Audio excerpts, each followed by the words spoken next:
EVM को लेकर राहुल गांधी का एक्स पर पोस्ट आया है। उन्होंने लिखा है कि भारत में ईवीएम एक ब्लैक बॉक्स है, किसी को भी उनकी जांच करने की अनुमति नहीं है। चुनावी प्रक्रिया में पारदर्शिता को लेकर चिंताएं हैं और संस्थानों में जवाबदेही की कमी तो लोकतंत्र दिखावा है। उन्होंने यह भी लिखा है कि हमारी चुनावी प्रक्रिया में पारदर्शिता को लेकर गंभीर चिंताएं व्यक्त की जा रही हैं। जब संस्थानों में जवाबदेही की कमी हो जाती है तो लोकतंत्र एक दिखावा बनकर रह जाता है और धोखाधड़ी का शिकार हो जाता है। तो ईवीएम को लेकर एक बार फिर से राहुल गांधी का बयान सामने आया है। हमारे सहयोगी जैनेंद्र जुड़ गए हैं, उनका रुख कर लेते हैं। जैनेंद्र, ये जो ईवीएम को लेकर राहुल गांधी ने चिंता जताई है, ब्लैक बॉक्स कह रहे हैं, क्या वो ईवीएम आरोपों के घेरे में एक बार फिर से आ रही है?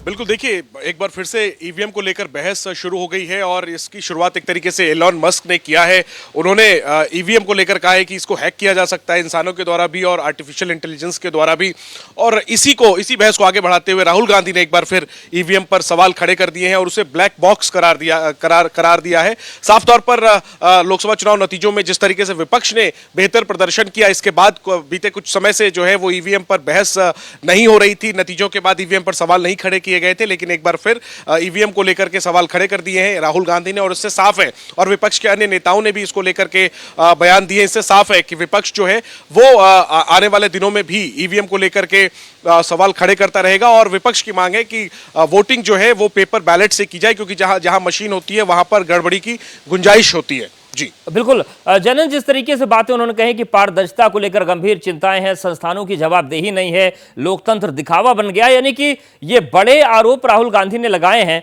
तो क्या एलन मस्क के ही बयान का हवाला है या फिर इंडिया गठबंधन भी कोई सामूहिक रणनीति बना रहा है ईवीएम को लेकर?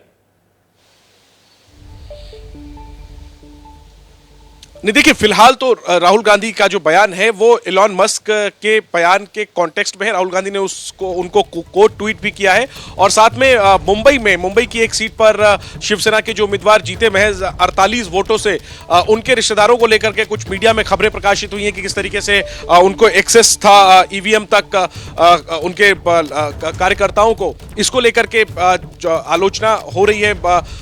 उस खबर को भी राहुल गांधी ने ट्वीट किया है। तो इसको लेकर के देखिए अभी कोई इंडिया गठबंधन की अलग से कोई रणनीति तो नजर नहीं आ रही है ईवीएम के खिलाफ कि किस तरीके से आने वाले दिनों में वो इस मसले को उठाने वाले, लेकिन साफ तौर पर जो सैद्धांतिक स्टैंड है वो राहुल गांधी ने एक बार फिर से जाहिर किया है और ईवीएम को लेकर के प्रश्न खड़ा किया है। एक नया जुमला राहुल गांधी ने गढ़ा है और उन्होंने ईवीएम को ब्लैक बॉक्स करार दिया है, जिसकी स्क्रूटनी नहीं हो सकती, ये राहुल का कहना है। तो आने वाले दिनों में भी निश्चित तौर पर ईवीएम को लेकर के इंडिया गठबंधन कांग्रेस पार्टी जो है वो प्रश्नवाचक मुद्रा में रहेगी, ये इस बात से साफ